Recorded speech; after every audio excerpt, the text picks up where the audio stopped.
Okay, so you're gonna need some organic, raw, organic honey. Raw honey, not teddy bear honey.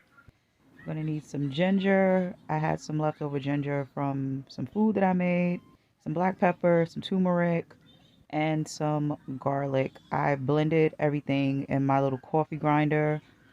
And I moved my honey from the jar it was in because that jar was plastic.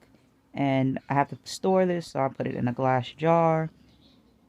You see, I took it out and it was a little bit hectic because the honey was still solid. So I'm gonna put some black pepper in. The black pepper is really to help you absorb the turmeric that you're gonna put in. So, and this is black pepper and white peppercorns that I had ground up. I had some dried turmeric that I had ground up because I didn't go buy fresh turmeric. I couldn't find the fresh turmeric, so I had to use what I had on hand.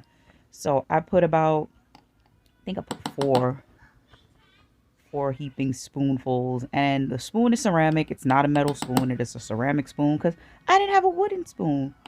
So I put four heaping spoonfuls of the turmeric, and then that was the garlic and ginger that I just ended up, blending together in the blender. And it was really hard to get this out, so I had to put the camera down, but you guys get the gist.